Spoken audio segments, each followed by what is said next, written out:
Tu veux tout savoir sur le smartphone qui éclate toute sa catégorie, l'entrée de gamme? Alors tu es sur la bonne vidéo.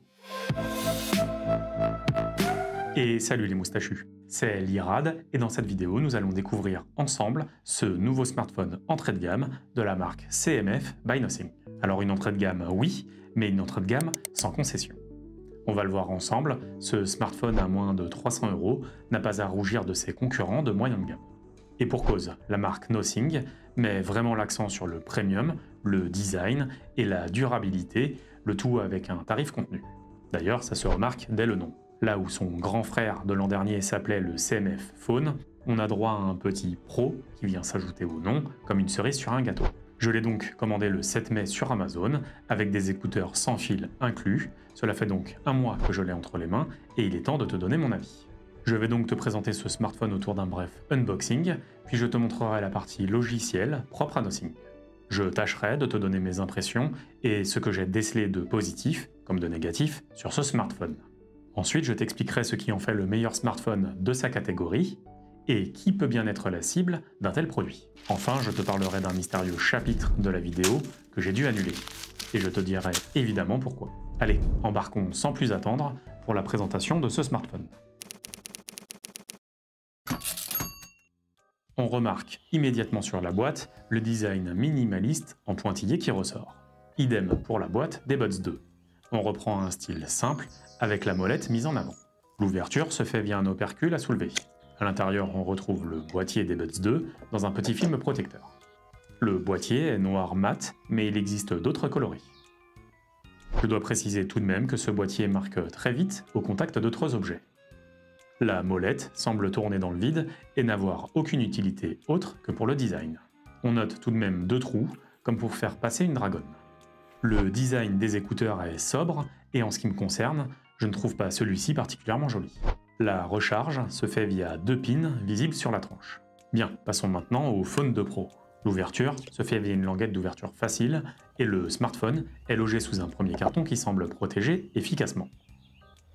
Ce carton arbore même un petit message de bienvenue.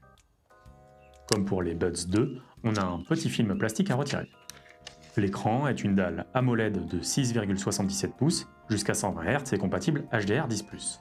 La résolution est de 1080 pixels par 2392, soit 388 pixels par pouce. Et si tout ça c'est du chinois pour toi, je te renvoie vers cette vidéo où je t'explique tout ça en détail. Une petite fiche doit apparaître en haut à droite et je te mets le lien en description. Et pour ce prix, le film de protection est déjà installé. C'est un surcoût en moins et c'est surtout génial pour tous ceux qui ont du mal à poser leur film de protection. On remarque le poinçon de la caméra frontale, il s'agit d'un capteur de 16 mégapixels. Enfin, on remarque les bordures de l'écran, celle-ci semble standard, terme d'épaisseur, et ne choque pas du tout à l'utilisation. La face arrière est noir mat et limite efficacement les traces de doigts. On note la présence de vis apparentes et le marqueur unique de la marque Nothing, la molette arrière. Bien que difficile à manipuler, et au-delà de son aspect décoratif, cela devrait permettre de rajouter des accessoires non encore disponibles, comme un stand, un porte-carte, ou même de changer la face arrière. Au niveau des caméras, nous apercevons deux capteurs de 50 mégapixels, un grand angle et un téléobjectif x2.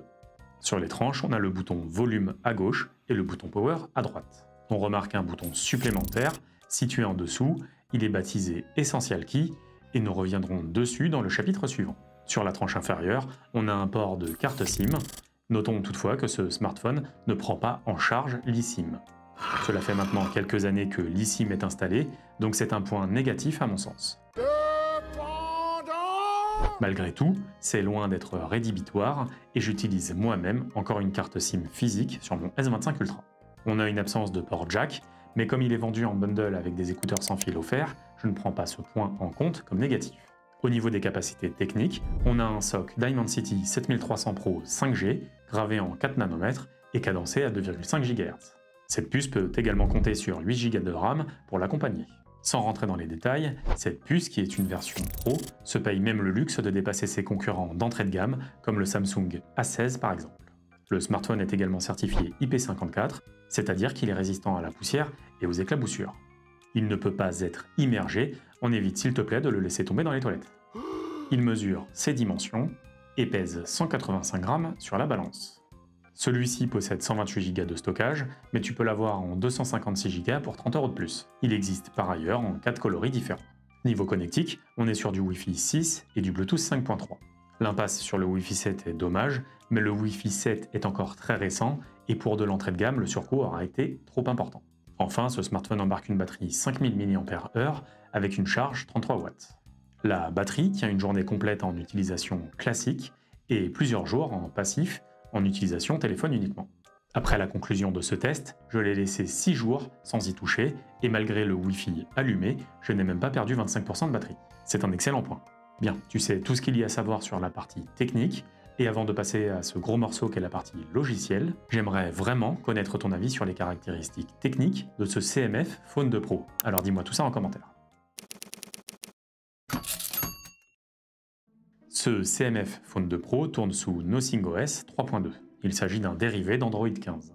NothingOS se distingue par une interface utilisateur minimaliste à base de points. Les débuts sont déroutants, on est sans repère. J'avais l'habitude de trouver mes applications en connaissant leur couleur et leur emplacement. Et oui, c'est quand même plus facile de trouver l'application recherchée quand c'est un gros logo rouge, jaune ou vert. En revanche, quand tout est noir et blanc sur noir, c'est plus compliqué. Alors, c'est minimaliste, épuré et je dirais même plaisant à regarder. D'autant plus que l'écran AMOLED joue un rôle exceptionnel dans le rendu parfait des noirs. Mais ce style minimaliste est-il pratique? Eh bien oui et non, la réponse est nuancée. Bien que désactivable, je tenais vraiment à tester cette approche minimaliste, alors ça m'a fait changer mon habitude d'utilisation par rapport à mon S25 Ultra. Il est nécessaire de contextualiser un peu. Sur mon téléphone habituel, j'ai plein de pages et les applications sont rangées par catégorie. Une page pour les applis pro, une page pour tout ce qui est financier et administratif, la page d'accueil avec mes apps quotidiennes, une page objets connectés, etc. C'était donc impossible de conserver ce fonctionnement, alors je me suis adapté. Le volet d'application du CMF Phone 2 Pro conserve l'apparence des applications classiques, c'est-à-dire en couleur. J'ai donc adapté mon usage en gardant seulement 2 pages avec les applications que j'utilise quotidiennement et que je suis certain de reconnaître facilement. Je les ai au préalable triés efficacement par catégorie en créant des dossiers personnalisables à souhait quand nécessaire. Pour les applis occasionnelles, j'ai du coup pris l'habitude de passer par le volet des applications et de chercher directement le nom de celle-ci. Venons-en maintenant à la petite touche Nothing, au sens propre comme au figuré. Cette touche essentielle qui permet via un appui simple de prendre un screenshot et d'y ajouter une note, tandis qu'un appui long permet de faire un enregistrement audio. Ces deux fonctionnalités sont complétées par de l'IA qui va venir analyser nos notes. Cela semble d'ailleurs nécessiter une connexion réseau. Cela pose donc une question importante concernant le traitement de nos données personnelles. Notons que le bouton est relativement mal placé, il tombe systématiquement sous le pouce et on a tendance à faire des appuis involontaires. Par ailleurs, la marque Nothing se refuse à le rendre paramétrable. Impossible donc de le désactiver ou de changer son fonctionnement. Typiquement, sur mon S25 Ultra, la touche Bixby, située à peu près au même endroit, est totalement paramétrable et me sert à lancer Gemini en un clic.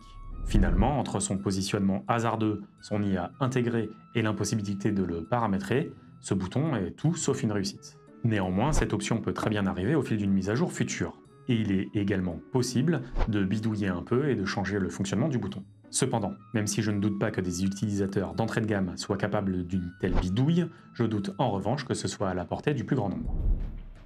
L'appareil photo propose un panel d'options variées. L'encodage par défaut est en H264, mais on peut tout à fait le régler en H265. En plus des modes habituels de prise de vue, photo, vidéo, portrait ou encore nuit, il y a un point tout à fait remarquable. On peut en effet créer des presets totalement paramétrables, allant du mode de prise de vue à la résolution, tout en passant par la distance focale. C'est exemplaire. Le capteur permet tout à fait des prises de vue en 4K et est doté d'une stabilisation numérique. C'est honorable pour un téléphone de cette gamme. Voilà qui conclut la partie logicielle, et il est donc temps de passer à la conclusion. En conclusion, ce smartphone cible particulièrement les utilisateurs à petit budget. De ceux qui ne sont pas spécialement intéressés par les smartphones, mais qui pour autant ne veulent aucune concession sur la qualité. Alors oui, en termes de tarifs, on ne rivalise pas avec des marques chinoises comme Xiaomi, Redmi, etc. Pour autant, je pense vraiment que l'écart de prix ne justifie pas de s'infliger les bloatware systématiques des marques type Poco ou encore Xiaomi. Bon, j'ai essayé de ne pas te spoiler mon avis final au cours de cette vidéo, et il est temps que je te parle de ce chapitre annulé. Initialement, le test comportait une partie supplémentaire intitulée l'appel à un ami.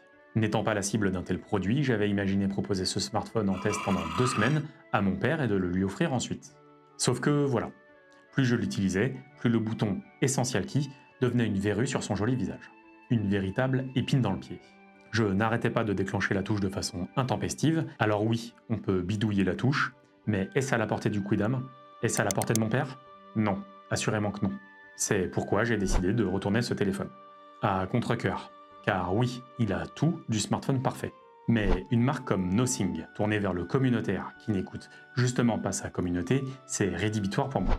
Tant que Nothing n'aura pas changé de position à ce propos, je ne pourrai pas recommander ce smartphone. Si cette vidéo t'a plu, pense à la liker, la commenter et à t'abonner. C'est le meilleur soutien que tu puisses me faire. Allez, à bientôt ma petite moustache.